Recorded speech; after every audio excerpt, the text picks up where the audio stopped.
So today on Unban Coolies, we have the Chief Librarian at the Brooklyn Public Library. Before that, he was the Director of Outreach Services, and he and his team created programs for older adults and families impacted by the justice system and people experiencing homelessness. He began his career in 2006 at Brooklyn Public Library. He also served for 3 years as the New York Public Library Correctional Library Supervisor. In 2017, he was named Mover and Shaker by Library Journal for creating videos for kids with parents incarcerated on Rikers Island. He received a master's in library science from Pratt Institute and a bachelor's in art in British literature from Hunter College. Without further ado, welcome Chief Librarian Nick Higgins. Thank you, Christopher. Appreciate you inviting me into this conversation. Thank you so much. I hope you don't mind if we go back a little. As a kid, I remember loving Percy Jackson. Sure. The series. Was there a book that you loved as a kid or a novel that touched your soul? Oh yeah. I mean, I as long as I can remember, I was always reading. I didn't grow up in a family of readers. I seem to be kind of like an anomaly in my family, but there were always books around. My parents were smart enough to kind of observe that I like to have books and I like to read. So they filled the house with books, all sorts of books. And we moved around a lot. So, one of the first places that my folks would take me when we moved into a new town was the public library to get my library card. So I always sort of felt really comfortable around books. I always felt really interested in turning the pages of a book. But books, when I started becoming like almost like I feel like a serious reader, sometime around like 4th, 5th, 6th grade, something like that. I remember the J.R. Tolkien books, Lord of the Rings stuff. C.S. Lewis was really big. Susan Cooper, her books, her Oversea Under Stone books, kind of like the fantasy type genre, but like young people sort of like walking through a space that's a little bit mysterious, a little bit dangerous, a little bit unpredictable. Those kind of books. And then I remember like when I was maybe in the 6th or 7th grade, my ELA teacher, my literature teacher gave me a copy of Shirley Jackson's The Lottery, the short story. And I remember just being blown away by that short story.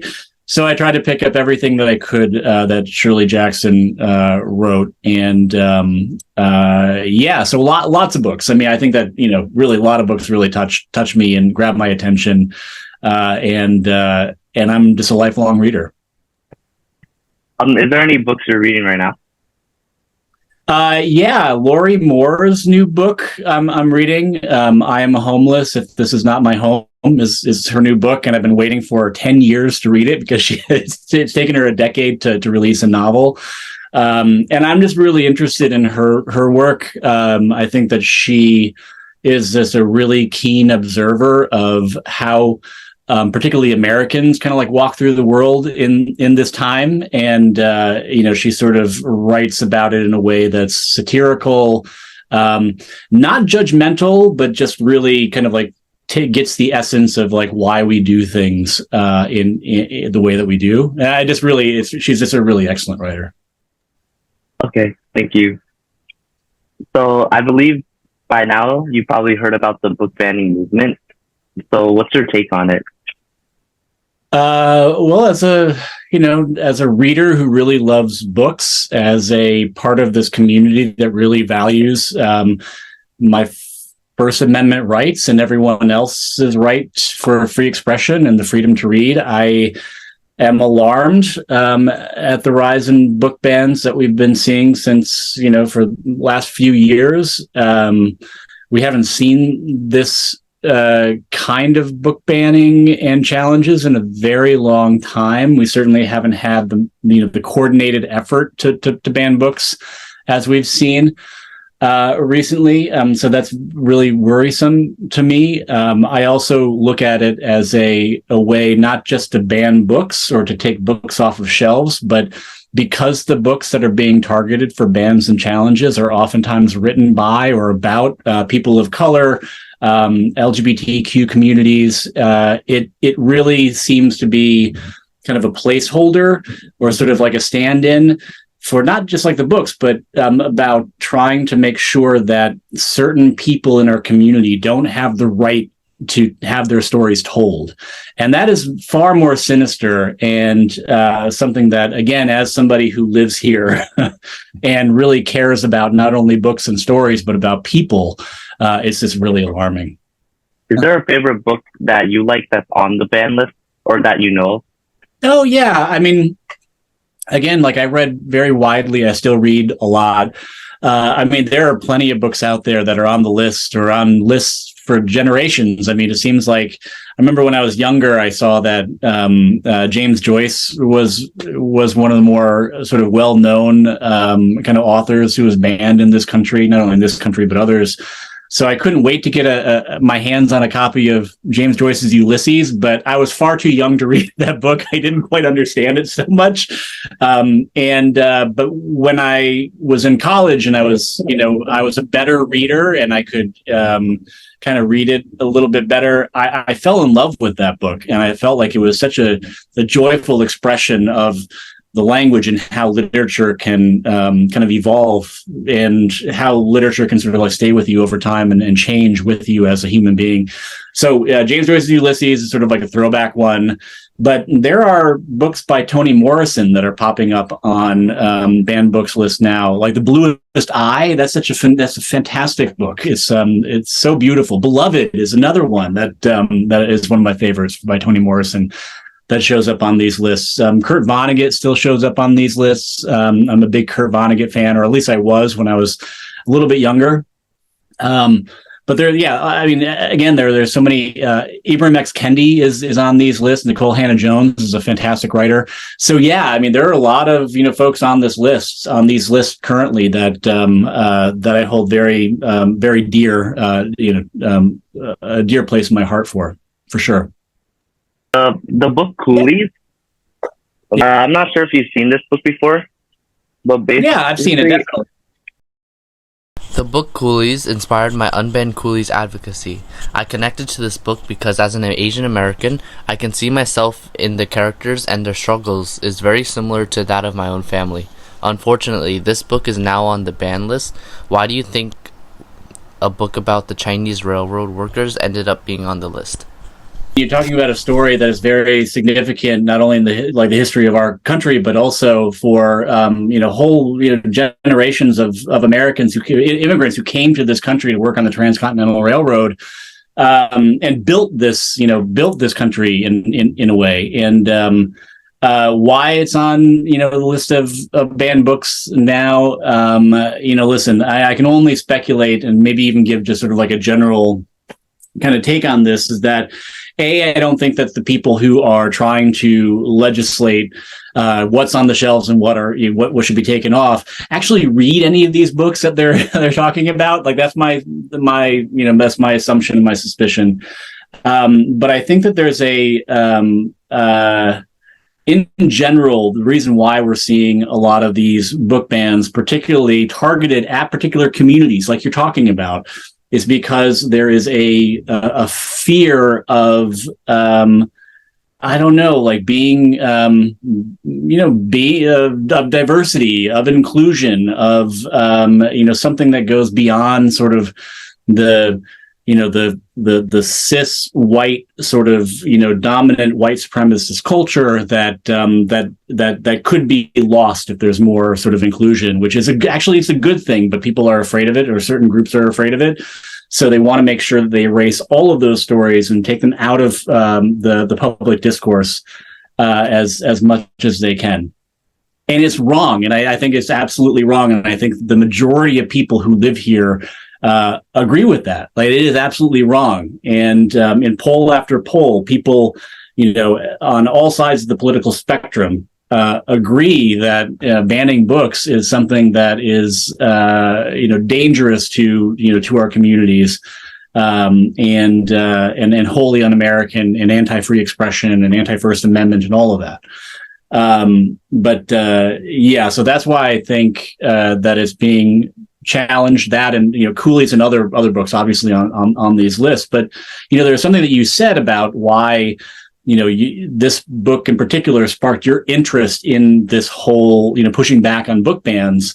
That struck me. You said that you see yourself in this book. Like you can, you find something familiar about the story here. And what's really heartbreaking about this new spate of book bans is that, whole swaths of populations and stories and narratives and points of view are being eliminated from the public discourse. They're being taken away, hidden. And what that says to people who find themselves and identify themselves in those books, what it says to them is that they don't matter, that they don't belong. And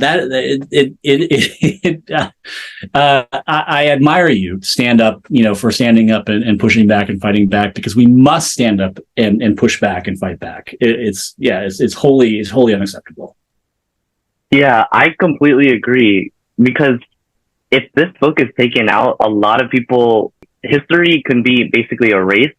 And this book tells about history. It tells future generations what the Chinese went through to build these American railroads. Yeah. So do you think it's the government's job to ban books? No, I think it's the government, quite the opposite. I think it's the government's job here, as far as my interpretation of the founding documents and what we aspire to in this country as a pluralistic society, to do the exact opposite. Government should be expanding rights for people. Government should be protecting First Amendment rights. Government should be protecting the stories, leveraging and celebrating the stories of people all across our society, rather than what you see in certain states where governments are, state legislatures are essentially codifying, censorship. They're codifying bigotry. So what we're seeing now in certain states with different laws and legislation that they're passing is, at heart, anti-American, anti-democratic, and authoritarian, which again is really disturbing and something that historically we've seen before, but unfortunately is something that we're dealing with now. So I've heard about Brooklyn's Public Library, their program that they have called Unbanned Books. Could you tell us a little bit more about this program? Yeah, sure. So, the program at Brooklyn Public Library it's Books Unbanned. So what we did is in April of 2022, after we started hearing stories of book bans starting to pop up all across the United States, we wanted to do something that could help people, particularly young people who are readers in schools where books are being taken off the shelves. We wanted to do something for them that was meaningful. And it wasn't just about, putting up a book display or having sort of like a book discussion or whatever. We wanted to make sure that they felt supported by a large library system where in their community they might be experiencing a lot of book bans and challenges. So what we decided to do was to offer a free library card, but it's like a digital library card to any young person across the United States, anywhere, age 13 to 21. And with that library card, they can access for free, unrestricted, over 500,000 ebooks and audiobooks from the Brooklyn Public Library collection. We just gave it to them all, like everyone. So all anyone would have to do is just write us an email or DM us and tell us what they're facing in their communities. It could be like a censorship issue. Like, listen, my school board is like taking off like books like Coolies, and I really, that's like a shame because I really identify with that book, but they're banning that book. And then we give them a library card and they can read it from the Brooklyn Public Library if they want. So, or it could just be, a kid in Vermont could reach out to us and say, the nearest library is like an hour's drive away. I don't have a driver's license and I have no access to books in my community. We give them a library card and they can access 500,000 ebooks and audiobooks from the Brooklyn Public Library. So that it's one way to sort of, help people where they're at. And we've received thousands of emails and messages from people all over the United States. We've issued library cards in all 50 states and Washington, D.C., Puerto Rico. We've issued over 6,500 library cards. Young people who are using these cards are checking out 9,000 books every month. Like it's really, it feels really good that as a library, we can support people who are really struggling in a very direct way. But it's also, there's this theme of like heartbreak, but it's also very heartbreaking that there are so many young people out there who are at the business end of a lot of these attacks. And that, they have a library card from Brooklyn and they have our support. But outside of that, they're looking around and they might not see any other support from any other adult in their community. And that's where it gets really hard. There's a lot of work to do. There's a lot more work to do. Is there a way that adults can get these free like e-cards? Yeah, it's only we're only offering it to basically our teen audiences, so 13 to 21. We just wanted to really focus in again on people who are really experiencing these book bans firsthand. So an adult can easily, or in many ways, they can go out and they can find the content some other place. But where a lot of these book bans are happening are in schools. So you see places in Florida where there are like hallways full of boxes of books that were being pulled from shelves and they're being shipped out. So we really wanted to focus in on students and people who were, again, sort of, at the end of these attacks, essentially. Nick, on behalf of Unban Coolies, I want to thank you for your time and thoughtfulness in answering these questions. I just want to say, thank you, Christopher. I mean, this is, it's really good to know that there are other allies out there who are standing up and pushing back. This is not an insignificant issue. This is something that really strikes at the heart of like who we are as a people here in our communities and how we want to live as a society. And there are rights that are being receded and taken away from people all across this country. So it's really good.